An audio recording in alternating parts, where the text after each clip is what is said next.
Chapter 17 of the Tale of Benny Badger. This recording is in the public domain. The Tale of Benny Badger by Arthur Scott Bailey. Chapter 17. The Prairie Dog Village. Having once found his way to the Prairie Dog Village, Benny Badger often visited it. And it is said, by those who know, that while he was there he always had a much pleasanter time than the villagers themselves. So little did the prairie dogs enjoy Benny Badger's society that whenever one of them spied Benny nearing the settlement he never failed to jerk his tail up and down and call out the news.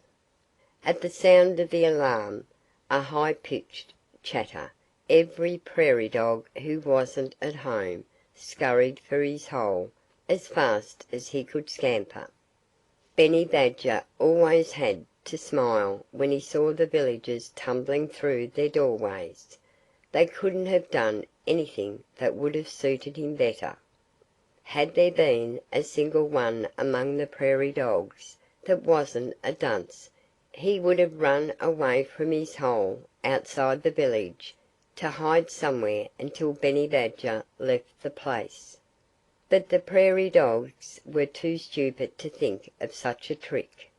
They knew no better than to rush into their houses, which was exactly what Benny Badger wanted them to do.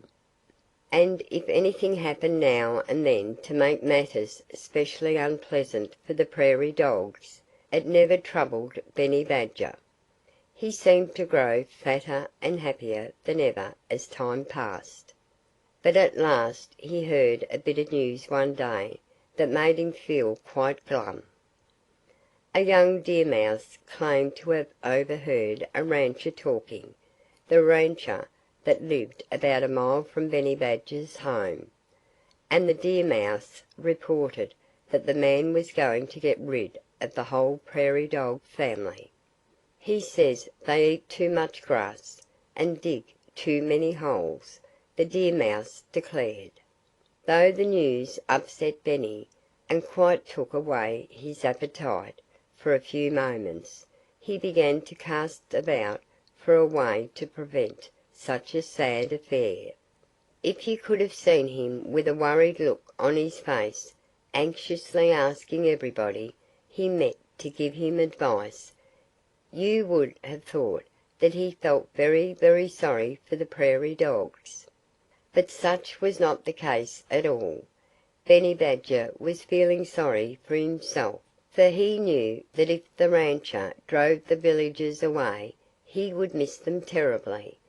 Benny had almost given up hope of finding a way to put an end to the rancher's plan when the deer mouse told him another bit of news. "He's going to build a fence out this way, the rancher is," the deer mouse informed Benny. "It's coming this side of the prairie dog village, and that's why the rancher wants to get rid of the prairie dogs." "How do you know this?" Benny Badger asked his small friend. "Have you been eavesdropping again?" The deer mouse blushed, and since he made no reply, Benny Badger had to believe him. Still Benny could see no way out of his difficulty, and he went home at daybreak feeling quite out of sorts. But when he awoke, right in the middle of the day, a happy thought popped into his head.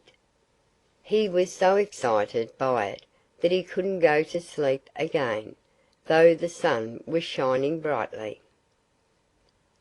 End of Chapter 17